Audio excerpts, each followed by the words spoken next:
The galaxy woke up to a new reality. For the first time in living memory, the Galactic Council no longer controlled trade, money, or movement. The ancient power still existed, but its grip was gone.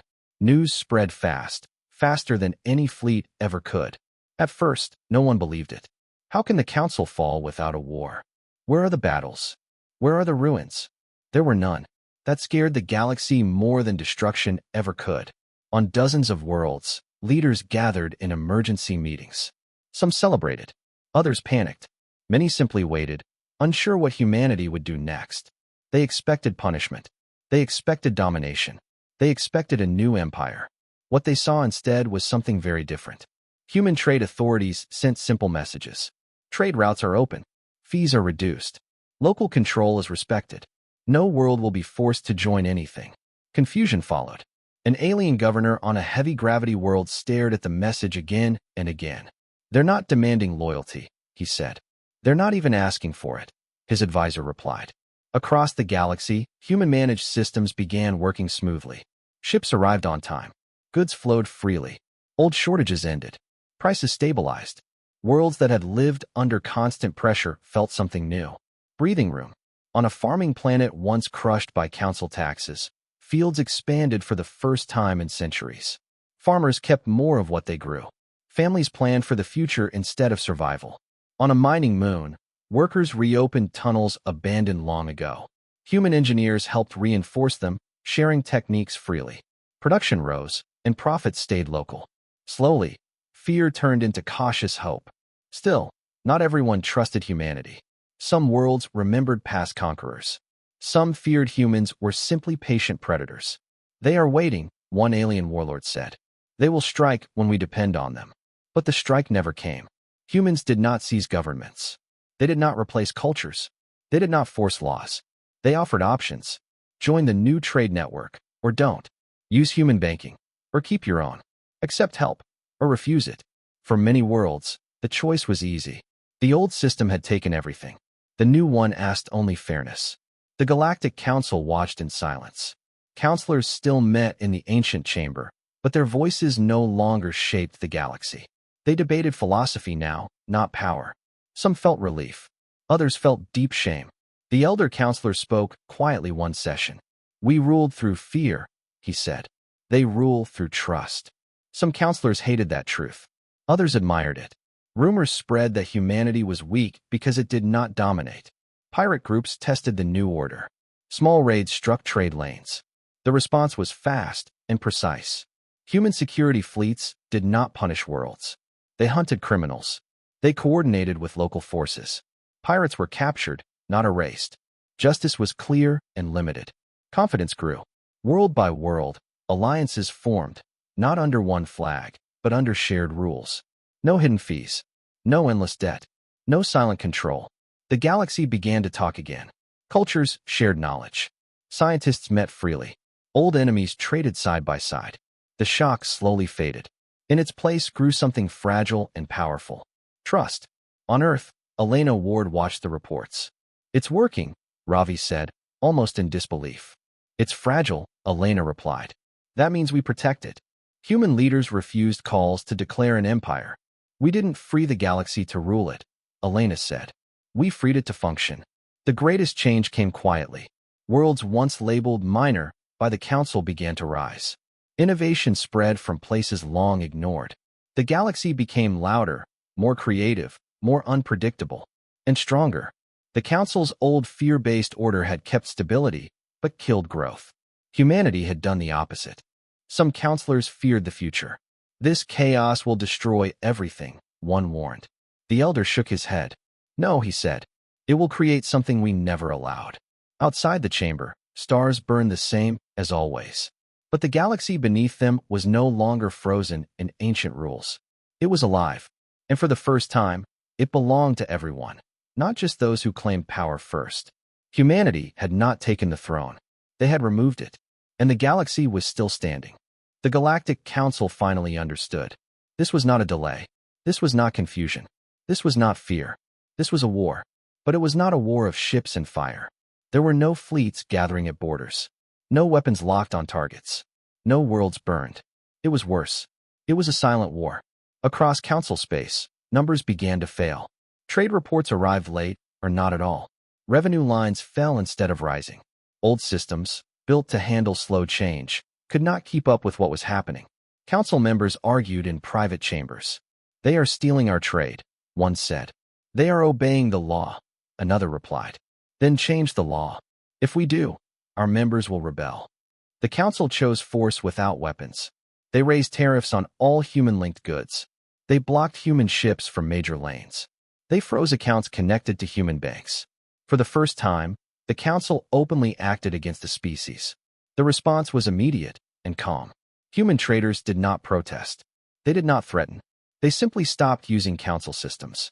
Human logistics teams rerouted traffic through independent lanes. Human engineers helped alien worlds build local fuel depots. Human banks shifted assets into decentralized networks that the council could not freeze. Council blockades became useless. On a water world near the core, dock workers watched as council ports sat empty. Human ships passed overhead, heading to new orbital stations built just outside council control. Trade continued. Council fleets still existed, but they had a problem. They could not move. Fuel contracts, once owned by council partners, had quietly been purchased by human firms. Maintenance crews were paid through banks now backed by human credit. Spare parts arrived late, or not at all. A fleet commander slammed his clawed hand against the console. "We have warships," he growled. "And no fuel," his aide replied. The silent war spread deeper. Human advisors began helping alien governments read their own debt contracts. Many discovered they had already paid their original loans several times over. "This is theft," one alien leader said in disbelief. "It was always theft," the human advisor replied. "You just never saw it." World after world renegotiated or sold their council debt to humans. Council banks filled with empty accounts. The council tried to seize assets, but there was nothing left to seize. Their power was built on trust and fear. Trust was gone. Fear was fading. Inside the council chamber, voices rose. "We must make an example of humanity," one counselor shouted. "With what?" another asked quietly. The answer never came. Because the council's greatest weapon, its fleets, was locked behind contracts it no longer controlled. On Earth, leaders watched the galaxy shift. Some were afraid of how far this had gone. "We're breaking them," a general said. "No," Elena Ward replied. "They're breaking themselves." Human companies did not celebrate. They stayed careful. Every move followed the law. Every contract was clean. Every action could be defended. The council searched desperately for a violation. They found none. In response, they made their greatest mistake. They raised protection fees on member species. The backlash was instant. Protests erupted on dozens of worlds. Trade unions refused payment.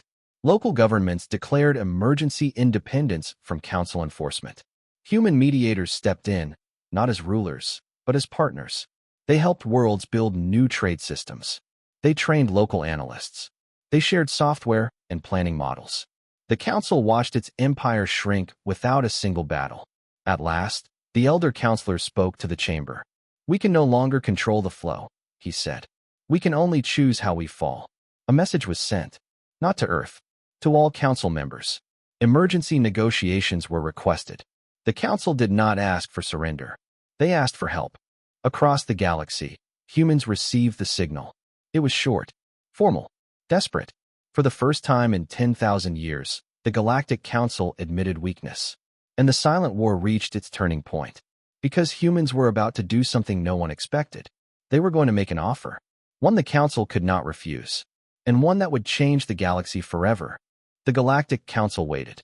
From their point of view, time was a weapon. Young species rushed. Old powers endured. The council believed humans would argue, panic, and then agree to every demand just to survive. But weeks passed. No fleets moved. No angry speeches came. No official acceptance arrived. Instead, something quiet and strange began to happen across council space. Human ships appeared where they were not expected. They were not warships. They were small trade vessels, cargo carriers, data relays, and service craft. Their hulls were plain. Their weapons were minimal. They did not look dangerous. That made them more dangerous. On Earth, human analysts worked without sleep. They read council law line by line.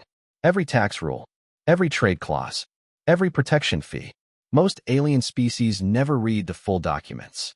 They trusted the council or feared it too much to question. Humans questioned everything. One analyst noticed something important. Council law did not forbid private trade outside official lanes. It only made those lanes expensive. Another found that debt contracts could be bought and sold between third parties. A third discovered that many council supply contracts had no limit on outside competition. Piece by piece, the picture became clear. The council did not control the galaxy with guns. It controlled it with paperwork. Human companies moved fast. They registered new trade groups under neutral names. They used legal gaps the council had ignored for centuries. They offered contracts written in simple language, not endless legal traps. Alien traders were confused. "Where is the fee?" asked one insectoid merchant. "There is none," replied the human calmly. "What is the penalty?" "Only if we fail to deliver." Trust came slowly, but it came. In the outer systems, human supply hubs appeared. They repaired ships. They sold fuel. They shared software that improved navigation and production. In exchange, they asked for long-term trade partnerships. Council tax collectors noticed a drop in revenue. At first, they blamed delays. Then they blamed errors. Then they blamed each other. By the time they reported the issue, the damage had already grown. Entire worlds were no longer using council shipping lanes. Human routes were faster and cheaper. Council banks began seeing fewer transactions. Their numbers no longer made sense. Inside the council chamber, concern replaced laughter. "Where are the payments from the RIM systems?" one counselor demanded. "They are delayed," answered another. "How long?" "Indefinitely." The council sent inspectors. What they found shocked them. Human trade stations operated openly, legally, and efficiently. They followed council law perfectly, because humans understood it better than the council itself. On one desert world, a council official confronted a human trade manager. "You are weakening council authority," the official said. The human replied politely, "We are only offering better service." And it was true. Human engineers improved old alien machines. Human logistics cut waste. Human planners shared methods for managing debt and growth. They did not hide knowledge. They spread it. That scared the council more than weapons ever could. Member species began asking questions. Why were they paying so much? Why were their debts never shrinking?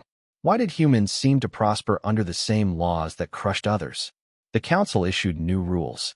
Higher tariffs. New licenses. More fees. Humans adapted within days. They rerouted.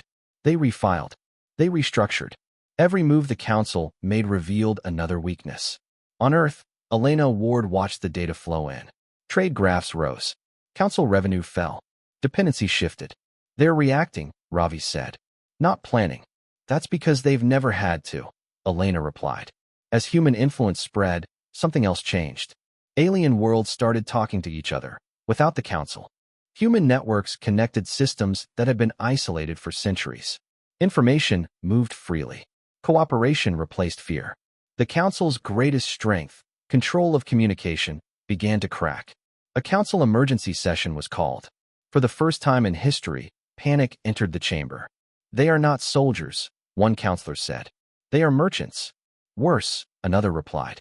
"They are teachers." The eldest counselor remained silent, staring at the reports. "Can we stop them?" someone finally asked. The answer came slowly. "To stop them," the elders said, "we would have to break our own laws." Silence followed. Because breaking council law would destroy the council itself. Far from the chamber, human traders continued their work. They smiled. They negotiated. They delivered. They never claimed power. They never threatened force. They simply made the galaxy better at working without the council. And in doing so, they taught an ancient empire its most painful lesson. Rules only protect those who understand them. And humans understood everything. For 10,000 years, the Galactic Council ruled the stars. Its chamber floated in deep space, carved from black stone older than most suns. Inside it sat beings of every shape and size, tall crystal minds, scaled warlords, soft glowing thinkers, and machine elders who remembered the first space wars. They decided who could trade, who could travel, and who could live in peace. No one challenged them. No one ever had. Young species were watched. If they grew too fast, the council slowed them. If they grew too strong, the council broke them. That was the order of the galaxy. That was why the room filled with quiet laughter when the name humanity appeared on the central screen. Another short-lived species, said one counselor, his voice like grinding stone. From a yellow star, said another. They fight each other more than their enemies. They will beg to join, a third added. They always do. Humans had crossed the faster-than-light barrier only 3 cycles ago. Too fast, some thought. Too messy. Too emotional. The council agreed to send a message, not as equals, but as a warning. The message was cold, polite, and final. Humanity is invited to join the Galactic Council as an observer species. No vote. No voice. Trade access will be limited. Protection fees will apply to all colonies. Failure to comply will result in sanctions. The Council sealed the message and sent it toward Earth. They believed the matter was finished. On Earth, it was anything but. The message arrived during a global broadcast. Screens across the planet went dark, then lit up with strange symbols. Translations followed seconds later. Governments froze. Markets shook. People stared in silence. Some leaders felt fear. Some felt anger. Some felt pride crushed under ancient power. Emergency meetings filled the next days. Military leaders talked about defense plans that could never work. Politicians argued about survival. Many believed humanity had only 2 choices, submit or be destroyed. But not everyone saw the message as a threat. In a quiet room far from cameras, a small group watched the full text again and again. They were not generals. They were not politicians. They were economists, system engineers, trade experts, and legal analysts. One of them, a gray-haired woman named Elena Ward, leaned closer to the screen. They didn't threaten war, she said calmly. They threatened fees. Others looked at her, confused. They listed taxes, shipping limits, contract rules, she continued. This isn't just a government. She paused, then smiled slightly. It's a business. The room fell silent. Another analyst, a young man named Ravi, started scrolling through the data. Look at this, he said.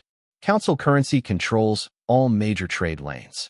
Their protection fleets are paid through licensing fees. They don't rule by force, Elena said. They rule by dependence. Around them, Earth's public mood grew darker. News channels spoke of humiliation. Protesters demanded resistance. Military budgets rose overnight. But quietly, beneath the noise, something else began. Human analysts studied every word of the Council's laws. They pulled old treaties from alien archives. They mapped trade routes, debt systems, and resource flows. What they found shocked even them. Most Council member worlds were drowning in debt. Most had signed contracts they no longer understood. Most paid endless fees just to exist. The Council was powerful, but fragile.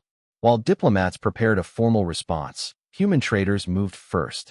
Small cargo ships left Earth under private flags. They did not head toward Council hubs. They went to forgotten systems. Border worlds. Places the Council taxed heavily, but served poorly. Humans offered simple deals. Fair prices. Fast delivery. No hidden rules. Alien traders were cautious at first. But humans paid on time. Humans honored contracts. Humans listened. Within weeks, word spread. On a mining moon near the edge of Council space, a local governor stared at his numbers in disbelief. Human ships had delivered more supplies in 1 month than the Council had in a year, and at half the cost. In another system, a farming world signed a short-term trade deal with a human company. For the first time in generations, their people ate without ration limits. None of this reached the Council at first. Their systems updated slowly. Their reports were filtered, and they believed humans were still arguing among themselves. Back on Earth, the official response was finally sent. Humanity thanked the Council for its message. Humanity requested time to review the terms. Humanity promised a reply soon. The Council laughed again. They are stalling, said one counselor. They are afraid, said another. They will accept, said the eldest among them. They always do. But far from the Council chamber, in human offices filled with screens and quiet focus, the real response was already forming. Humans were not preparing for war. They were preparing for something far more dangerous. They were learning how the galaxy worked. And for the first time in 10,000 years, the Galactic Council did not see the storm coming. Years passed, and the galaxy did not collapse. That fact alone shocked many. Old powers had always said that without strict control, everything would fall into chaos. Without fear, there would be war. Without a single ruler, there would be endless conflict. None of that happened. Instead, something slower and quieter took place. The galaxy learned. Worlds began to manage their own trade. Systems once dependent on council orders now planned for themselves. Mistakes were made, but they were corrected. Progress did not come from force, it came from experience. Humans stayed present, but never above. They watched trade flows. They advised when asked. They stepped in only when systems failed or when crime threatened open routes. They did not rule. They maintained balance. This confused many alien species. Why don't they take control? One scholar asked. Because control breaks things, another answered. On a distant station overlooking a blue-white star, Elena Ward stood alone, watching ships pass. They came from hundreds of species, using shared lanes once owned by the council. Ravi joined her. They still don't fully trust us, he said. They shouldn't, Elena replied calmly. Trust without choice is fear in disguise. The old Galactic Council still existed.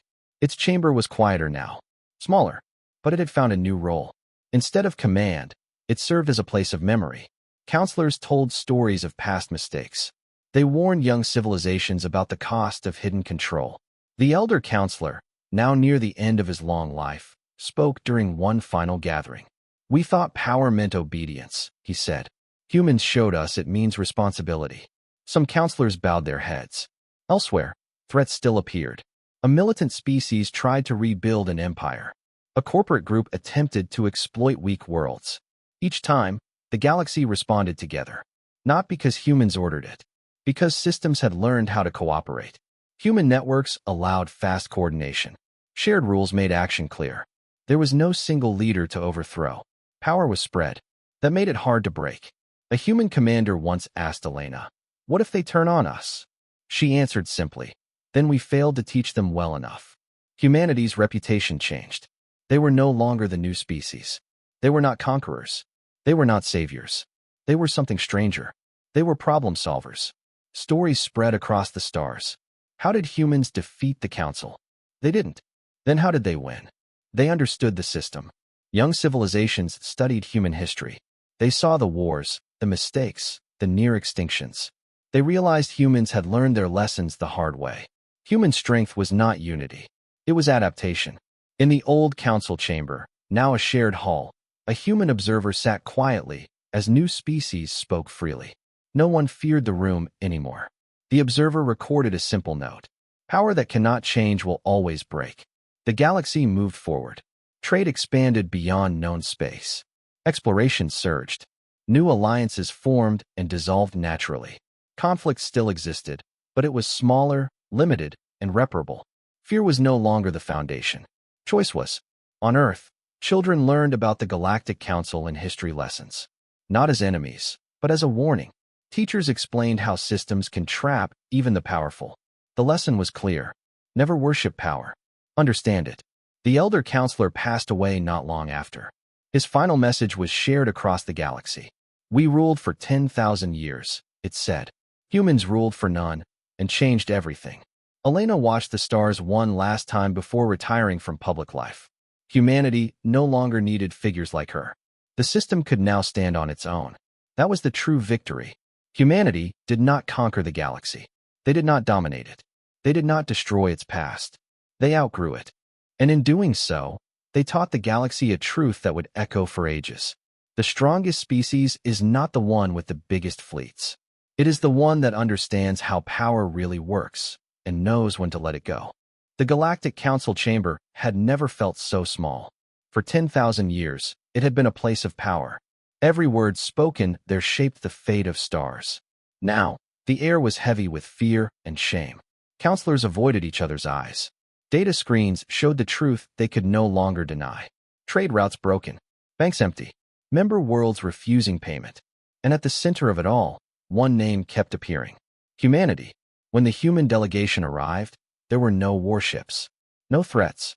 No show of strength. Just one transport vessel, clean and simple, docking calmly with the ancient station. The council expected arrogance. They were wrong. Elena Ward walked into the chamber with a small team behind her. She did not wear armor or royal symbols. Only a plain dark suit. She looked around, calm and respectful, as if entering a meeting room instead of the heart of galactic power.